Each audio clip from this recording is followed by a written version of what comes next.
আম্মা জান আয়েশা রাদিয়াল্লাহু তাআলা আনহার সাথে বিষ্ণু ইসা ইসলামের ঝগড়া হতো মাঝে মাঝে। একবার ঝগড়া হলো, বিষ্ণু ইসা ইসলাম রাগ, আম্মা জান আয়েশাও রাগ। বিষ্ণু নবী বললেন, আয়েশা ঝগড়া করে আর কতক্ষণ থাকবো, আসো মিটমাট করি। আয়েশা রাদিয়াল্লাহু বললেন, ঠিক আছে মিটমাট করুন। তো বিষ্ণু ইসা ইসলাম বললেন, মিটমাটের জন্য কারে ডাকবো? ওমরে ডাকি। কয় না, ওমর অনেক রাগে, আমার ডর লাগে।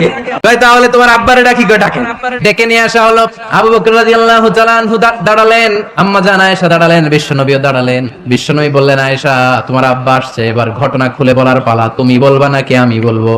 আম্মা জান আয়েশা বললেন, আপনি বলেন, তবে যেটা ঘটছে ওইটাই বললেন, মিথ্যা কথা কইেন না। আবু বকর রাদিয়াল্লাহু তাআলা রেগে মেগে আগুন। কি বিশ্ব নবীকে মিথ্যা কথা কখনো বলবে? রেগে মেগে দিলেন মেয়ের গালে এক চড়। বাবার হাতের থাপ্পড়কে আম্মা জান আয়েশা উল্টে পড়লেন। সাইয়েদনা আবু বকর রাগে গড়গড় করছেন, আবার মারার জন্য তেড়ে গেলেন। এবার বাঁচার জন্য আম্মা জান আয়েশা বিশ্বনবীর পিছনে যে আশ্রয় নিলেন, বিশ্বনবী বাঁচানোর জন্য দুই হাত মেলে দাঁড়িয়ে গেলেন। বিশ্বনবী যখন দুই হাত মেলে দাঁড়িয়ে গেলেন, সাইয়েদনা আবু বকর রাদিয়াল্লাহু আনহু থেমে গেলেন। সাইয়েদনা আবু বকর রাদিয়াল্লাহু তাআলা আনহু ঘর থেকে বের হয়ে বারান্দায় দাঁড়ালেন। এবার বিশ্বনবী আম্মা জান আয়েশার কাছে যেয়ে বলেন, ইয়া আয়েশা, দেখছো কেমনে বাঁচাইলাম? আমি না থাকলে বর্তমানে ফেলতো আজকে। আমি বাঁচাইছি তোমারে, আমি আমার লগে ঝগড়া করো তুমি। লজ্জায় পড়ে আম্মা জান আয়েশা খিলখিল করে হেসে দিলেন, বিশ্বনবীও হেসে দিলেন।